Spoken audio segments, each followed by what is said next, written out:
the invisible strike. No one announced it, no one made it obvious. The room kept moving as if nothing had happened. Conversations continued. People laughed. Life did not pause. But inside you, something shifted. You felt it instantly. A subtle change in tone. A look that carried more meaning than words. A sentence delivered with precision, just enough to pass as normal, but sharp enough to cut beneath the surface. And in that exact moment, you understood without needing confirmation. You had just been diminished. Not loudly, not dramatically, quietly, cleanly, almost invisibly. You tried to stay composed. You told yourself it was nothing, that you were overthinking, that it did not matter. But your body knew. Your mind knew. And now the scene begins to replay itself, again and again, searching for a different outcome. You start rewriting the moment in your head. You imagine what you should have said, how you should have looked, the response that would have changed everything. But the moment is gone, and what remains is not the event, but the weight it left behind. That weight is what most people never learn to carry, because humiliation is not just something that happens in front of others. It happens within you. It settles in your posture, in your thoughts, in the way you begin to question your own presence. It whispers that you were not enough in that moment. And if you are not careful, it grows, quietly, persistently, until it starts shaping how you move through the world. But here is the part that almost no one tells you. The real damage does not come from what was said. It does not come from the person who delivered it. It comes from what you do next. Most people fail in silence, not because they were humiliated, but because they respond in a way that confirms it. They rush to defend themselves. They over-explain. They try to recover their image immediately, as if respect could be negotiated in real time. And in doing so, they expose something far more dangerous than weakness. They reveal dependence. Dependence on validation. Dependence on approval. Dependence on how they are seen in that exact moment. And once that is exposed, the game changes. Because respect is never given to the person who needs it the most. It is given to the one who does not chase it. This is where most people lose without realizing it. They think the moment of humiliation is the loss. It is not. The real loss happens seconds later, in the reaction, in the need to respond, in the inability to remain still when everything inside is pushing for movement. The greatest mistake is not being humiliated. The greatest mistake is reacting exactly how others expect you to react. And this is where something deeper begins to reveal itself, because there are two types of people in that moment: those who are controlled by what just happened, and those who begin to understand that control was never lost in the first place. Very few people ever learn this distinction, because what feels like a loss of power is often just a test of it. A moment designed to expose whether your sense of self is anchored internally or dependent on the environment around you. Most fail this test instantly, not because they are weak, but because they have never been taught how to stand still under pressure. But there is a different path, a path where humiliation does not define you, a path where moments like this do not break you, but refine you. A path where you no longer feel the need to respond immediately because you understand something most people never will. Control is not proven in reaction, it is revealed in restraint. And once you begin to see this clearly, something changes. The same situations that once unsettled you begin to look different. The same people who once had influence over your state begin to lose their effect. And what once felt like a wound begins to transform into something else entirely. But there is something even more dangerous than the humiliation itself. Something that operates beneath the surface, shaping how you interpret, how you respond, and ultimately how you are perceived by everyone around you. And once you understand this, you will never experience these moments the same way again. The strategic silence, when not reacting, becomes power. The moment you feel disrespected, your mind searches for a response. Not later. Not after reflection. Immediately. It demands action. It tells you to correct what just happened, to restore balance, to show that you are not someone to be overlooked or diminished. This impulse feels natural because it is rooted in ego. It is rooted in the need to protect your image in real time. But this is exactly where most people lose control without realizing it. Because when you react emotionally, you are no longer choosing your behavior. You are being guided by the situation. You are allowing someone else's action to dictate your internal state and your external response. And in that moment, even if your words are sharp, even if your tone is firm, you have already given away something far more valuable than any argument you could win. You have given away control. Strategic silence is not about avoiding conflict. It is about controlling it. When you choose not to react, you interrupt the expected pattern. The person who attempted to diminish you is waiting for a response. They expect resistance, justification, perhaps even aggression. They are prepared for it. But when nothing comes, when you remain composed, something changes in the dynamic. The script they were following no longer applies. And now, they are the ones facing uncertainty. Uncertainty creates discomfort, and discomfort weakens position. This is why silence has always been misunderstood. Most people associate it with weakness because they only see what is visible. They see the absence of words and assume the absence of strength. But true strength is not loud. It does not rush to prove itself. It does not depend on immediate recognition. It operates with patience, with precision, and with awareness of timing. Marcus Aurelius wrote in Meditations Book 7, paragraph 61, that the best way to avenge yourself is not to become like the one who wronged you. This is not a poetic idea. It is a strategic one. The moment you mirror the behavior of someone who attempts to lower your position, you step into their frame. You abandon your own. And once you do that, you lose distinction. You lose authority. You become predictable. Silence preserves your frame. But there is a deeper layer that most people fail to understand. When you remain silent in a moment of pressure, you are not just controlling the external situation. You are confronting the internal one. You are facing the discomfort directly without trying to escape it through reaction. You are proving to yourself that your stability does not depend on what just happened. And that is rare. Most people cannot tolerate that internal tension. They need release. They need to say something, to do something, to move in any direction that reduces the discomfort they feel. But that relief comes at a cost, because every impulsive reaction reinforces a pattern of dependence, a pattern where your state is constantly shaped by external triggers. Strategic silence breaks that pattern. It creates space between stimulus and response, and in that space, something powerful begins to emerge. Clarity, awareness, choice. You begin to observe instead of react. You begin to understand instead of defend. You start to see not just what happened, but why it happened. And this is where the balance of power starts to shift. Because the person who attempted to provoke you is no longer dealing with someone predictable.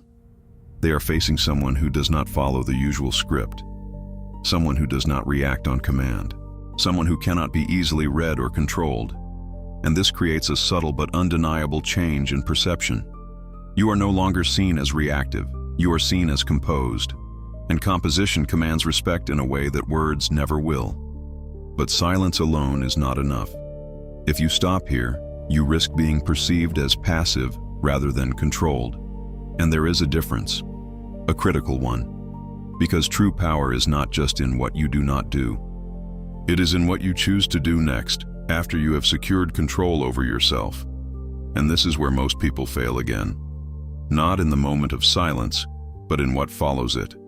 Because there is a way to transform that silence into something far more dangerous than any immediate reaction. Something that not only protects your position, but elevates it. And once you understand how to do that, you will realize that silence was never the final move. It was only the beginning. The invisible reframing, mastering interpretation before action. What happened was real. The tone, the look, the shift in energy, none of it was imagined. But what it means is not fixed, and this is where almost everyone loses without realizing it. They accept the event and immediately accept the interpretation that comes with it. They label it as humiliation, disrespect, proof that something is wrong with them. And once that meaning is accepted, everything that follows is shaped by it. This is the hidden mechanism that controls behavior. The event itself has limited power. The interpretation you assign to it determines everything. It determines your emotional response, your posture, your next move, and ultimately how others perceive you. And the dangerous part is that most people never question this process. They assume their first interpretation is the truth. It is not. It is a reaction. The Stoic mind operates differently. It pauses between the event and the meaning. It refuses to accept the first emotional conclusion. It examines it. It challenges it. It reshapes it. Because once you understand that meaning is something you assign, not something you receive, you begin to see a level of control that most people never access. Marcus Aurelius wrote in Meditations, Book 8, paragraph 47, that if you are distressed by anything external, the pain is not due to the thing itself, but to your estimate of it. This is not a comforting idea. It is a demanding one. Because it removes the excuse. It places responsibility back where it belongs, on you. And that is where power begins. When you reframe a moment of humiliation, you are not denying what happened. You are redefining its role in your life. Instead of seeing it as a loss, you begin to see it as information. Information about the other person, about the environment, about the dynamics at play. You shift from being the target of the moment to being the observer of it. And observers are not easily controlled.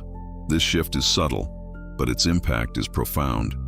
Because the moment you stop asking why this happened to you and start asking what this reveals, your position changes. You are no longer inside the emotional storm. You are outside of it, analyzing it. Most people never reach this point. They remain trapped in the initial interpretation. They replay the event, reinforcing the same meaning, deepening the same emotional response, strengthening the same sense of loss. And the longer they stay there, the more that single moment begins to define them. Reframing breaks that cycle. It introduces distance. It introduces perspective. It allows you to take something that could weaken you and convert it into something that sharpens you, not by ignoring it, but by understanding it more deeply than anyone else involved. And there is something even more strategic happening beneath the surface. When you control your interpretation, you control your expression. And when you control your expression, you influence perception. People do not respond only to what happens. They respond to how you carry it. If you carry a moment as humiliation, it becomes visible. It leaks through your behavior, your tone, your presence. But if you carry it as something you have already processed, something that did not destabilize you, the signal changes. You are no longer seen as someone who was affected. You are seen as someone who remained intact. And perception, more than reality, defines status. This is where the teachings often attributed to power and strategy align with Stoicism. The surface event matters less than the narrative that follows it. And the narrative is not controlled by what others say.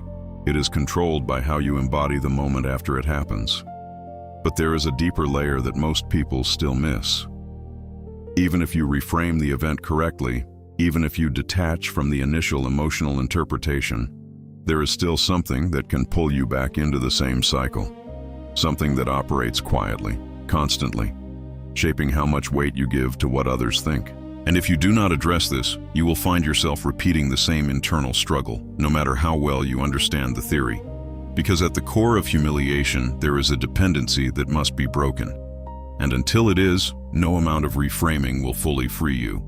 Detachment from opinion, the end of invisible control. There is something deeper than the moment itself, deeper than the reaction, deeper even than the interpretation. It is the silent force that gives weight to everything that just happened, the opinion of others. Most people will never admit how much they depend on it. They say they do not care. They pretend it does not affect them. But their behavior reveals the truth. They adjust their tone, their posture, their words, all based on how they believe they are being perceived. And in moments of humiliation, this dependency becomes exposed. Because humiliation only exists where there is an audience that matters to you. If the same words were spoken by someone whose opinion you truly did not value, the impact would be minimal. It would not linger. It would not echo in your mind. It would not reshape your internal state. But when it comes from someone whose perception you care about, or in front of people whose judgment you fear, the weight multiplies. This is not accidental. It is psychological conditioning. From early on, most people are trained to seek approval, to adjust themselves to fit expectations, to measure their worth through external validation. And over time, this becomes automatic. You stop questioning it. You start living through it. And that is where control is lost. Because the moment your sense of self depends on how others see you, you become easy to influence, easy to provoke, easy to destabilize. Anyone who understands this dynamic, consciously or not, can shift your internal state with a word, a look, or a subtle change in behavior. This is the true foundation of humiliation. It is not the act itself. It is the importance you assign to the perception behind it. Epictetus taught in Enchiridion chapter 1 that some things are within our control and others are not. The opinions of others fall entirely outside of your control. Yet most people build their entire identity around them. And this contradiction creates constant instability, because you are trying to control what cannot be controlled. Detachment from opinion is not indifference in the sense of apathy. It is clarity. It is understanding that your value is not determined in real time by external observation. It is anchored internally, independent of shifting perceptions. This does not mean you ignore reality. It means you stop allowing it to define you. When you detach from opinion, something immediate happens. The pressure disappears. The need to respond fades. The urgency to correct how you are seen dissolves. And in that absence, you gain something most people never experience: freedom. Freedom to remain silent without feeling weak. Freedom to walk away without feeling diminished. Freedom to observe without feeling threatened. Because you are no longer negotiating your identity in every interaction. And this changes everything. The same situation that once felt heavy now feels neutral. The same words that once triggered a reaction now pass through you without resistance. Not because you are suppressing your emotions, but because the foundation that gave those emotions power is no longer there, and others notice. They may not understand it consciously, but they feel it. They sense that you are not easily moved, that their approval is not required for your stability. And this shifts the dynamic in a way that is difficult to explain, but impossible to ignore. Respect begins to emerge where it was once uncertain. But this is not the final stage, because detachment without presence can be misinterpreted. If you detach completely but fail to express strength through your behavior, you risk becoming invisible rather than respected. You risk being seen as distant instead of composed, and this is where the next level begins. Because once you are no longer controlled by opinion, you must learn how to project control without saying a word. You must learn how to communicate power before you ever open your mouth, and this is where most people are completely unprepared. Calculated presence. When your body speaks before you do. Before you say anything, you are already being read.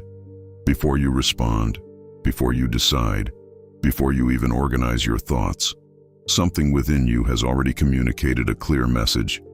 Your posture, your gaze, the way you occupy space, all of this builds a silent narrative about who you are at that moment. And most people lose control precisely here without realizing it. Because even when they are silent, their bodies react. Shoulders slump slightly. Eye contact is avoided. Breathing becomes shallow. Small signs that seem insignificant in isolation, but together tell a complete story. A story of discomfort, of impact, of someone affected by what happened. And it is this story that others pick up on, long before a single word is spoken. That's why silence alone isn't enough. If your silence carries hesitation, it will be interpreted as weakness. If your silence carries tension, it will be perceived as insecurity. But when your silence is sustained by presence, everything changes.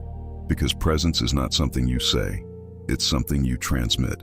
And that requires awareness. You need to understand that, at that moment, your body is being observed more closely than your words ever will be. And while most people try to think of the perfect response, few realize that the answer is already being given through the way they position themselves.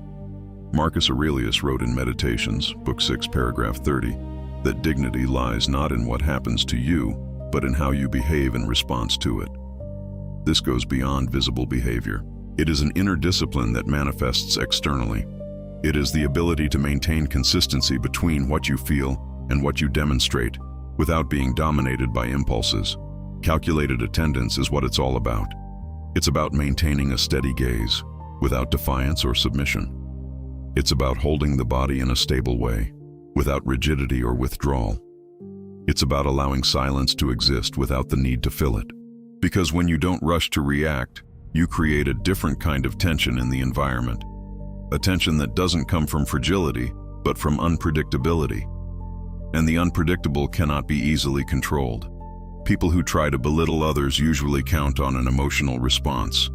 They expect to see an impact. They expect to feel they have achieved something. But when they encounter someone who remains whole, someone who shows no signs of instability, the dynamic changes immediately. Now it's their turn to adjust. They try to interpret your reaction, but they find no clear signs. They look for a loophole, but they don't find one. And this lack of understanding creates a silent discomfort. Because when someone can't predict you, they can't control you.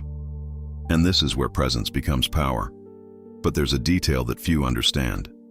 Presence isn't something you activate only in moments of pressure. It's built beforehand, in daily habits, in the way you move, in the discipline with which you manage your own mind. If you don't train this, your body will always reveal what your mind can't hide. Therefore, mastering presence is not a trick. It's a reflex. It reflects someone who has learned not to rush, not to justify themselves, not to diminish themselves to fit external expectations. It reflects someone who understands that power doesn't need to be announced, only sustained. And when you sustain that, something inevitable happens. You gain control over the environment without needing to control people. But still, there is an element that can strengthen or weaken all of this, a factor that determines whether your presence will be merely perceived or truly respected. Something that doesn't depend on the moment itself, but on how you choose to act after the moment has passed. And this is where most people lose the advantage they just gained. Time as an ally. Responding later, winning always. Most people believe power lives in immediacy. They think the strongest move is the fastest one, the sharpest reply delivered instantly, the reaction that ends the moment with authority. But this belief is precisely what keeps most people trapped in predictable cycles. Because when you respond in the heat of the moment, you are operating within the other person's time, not your own. And whoever sets the time, sets the game. When someone tries to belittle you, there's an invisible pressure for you to respond right then and there, in that exact second. This pressure doesn't just come from the other person, it comes from within yourself. It's the impulse to restore balance immediately, but this impulse is a trap. It narrows your vision, limits your analysis, and reduces your response to something reactive. Time breaks this trap. When you choose not to respond in the moment, you create distance, and that distance changes everything. It removes you from the immediate emotion and puts you in a state of observation. You begin to see not only what was said, but why it was said, in what context, with what intention, and most importantly, what the best course of action is from there. This clarity doesn't exist in the heat of the moment. Seneca wrote in Letters to Lucilius, letter 13, that a man's greatest strength lies in not being swept away by circumstances. This is not just resistance, it's strategy. Because by not being swept away, you get to choose when to act. And that choice, in itself, repositions you. Time allows for precision. While most people respond to relieve tension, you can respond to create impact. While others speak to defend themselves, you can act to redefine perception. And often, that response doesn't even need to be verbal. It can be an action, a change in behavior, a calculated decision that speaks louder than any argument. But there is something even deeper. When you don't respond immediately, you break the other person's emotional expectation. The person who tried to hurt you expects a reaction. They want to see the effect of what they did. When that effect doesn't appear, or when it appears only much later, unexpectedly and in a controlled manner, the impact is reversed. Now she's the one starting to question things. She revisits what she did, tries to understand your lack of reaction, looks for signs she didn't find. and in this process, her position weakens. Because she has lost control of the narrative. She no longer knows how you interpreted what happened, nor how you intend to act. And uncertainty, once again, breeds discomfort. But the true power of time isn't just in confusing others. It's in strengthening you. Because by giving yourself time, you not only avoid impulsive mistakes, you build responses that are more aligned with who you truly are. You act with intention, not out of necessity, and that completely changes the outcome. A delayed response, when well executed, doesn't seem like a reaction. It seems like a decision, and decisions carry weight. They communicate mastery, control, and direction. They show that you're not trying to recover something lost. You're leading what comes next, and this repositions you in a silent but definitive way. However, many make a mistake here.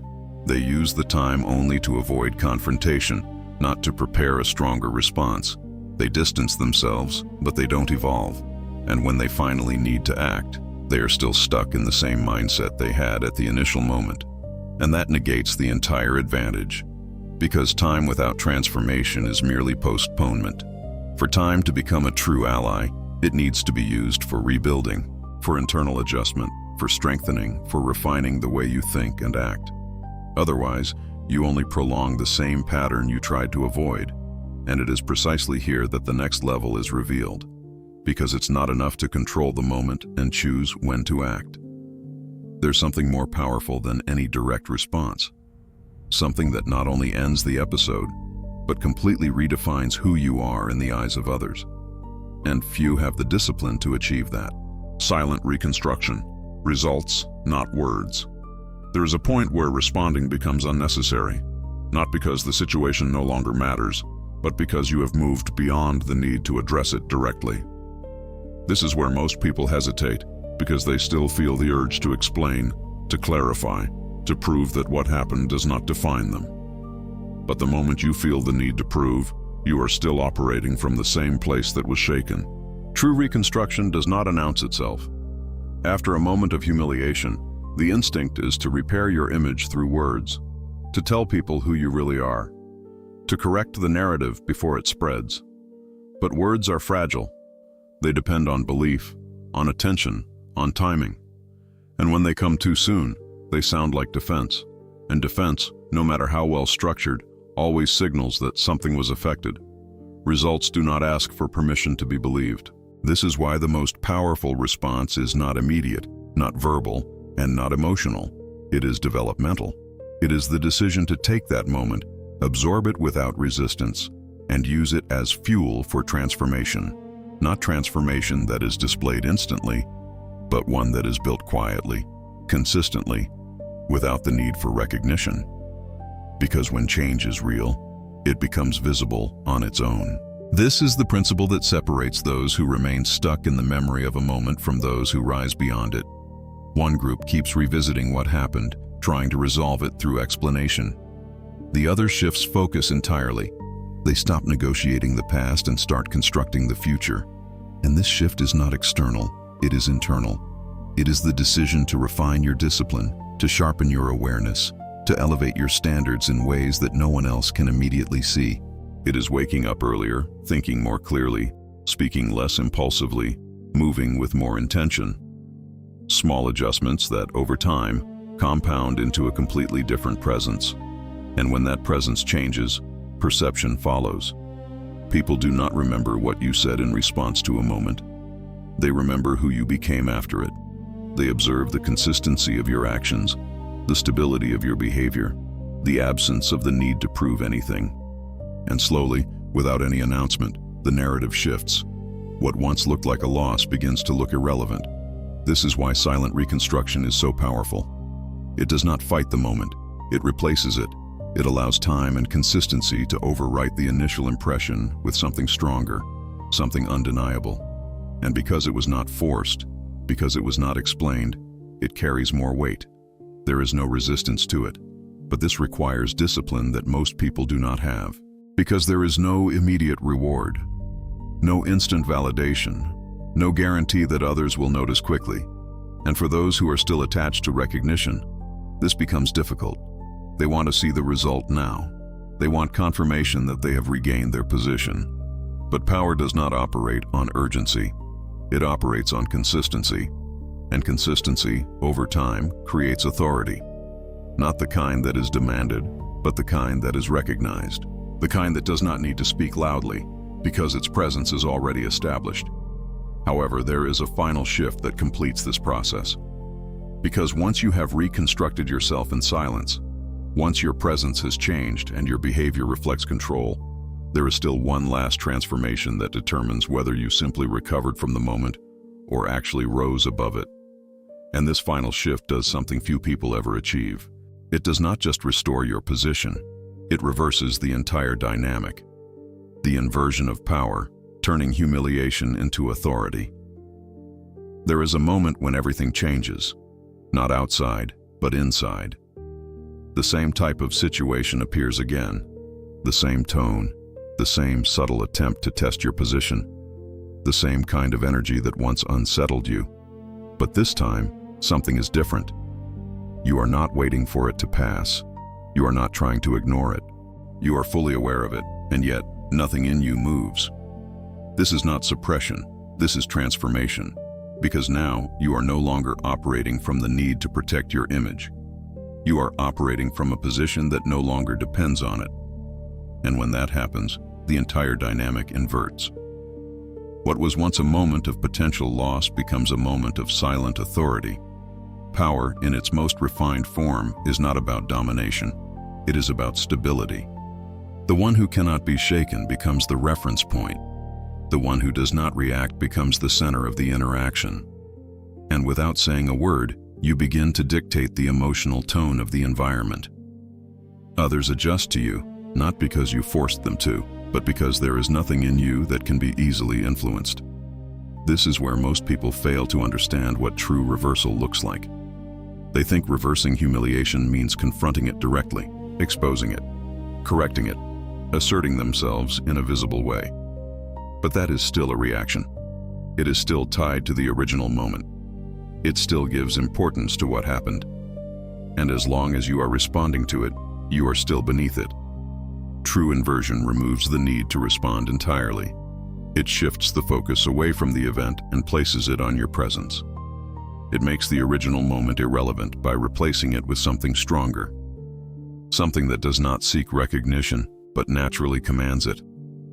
Machiavelli understood this principle in a way that few ever will.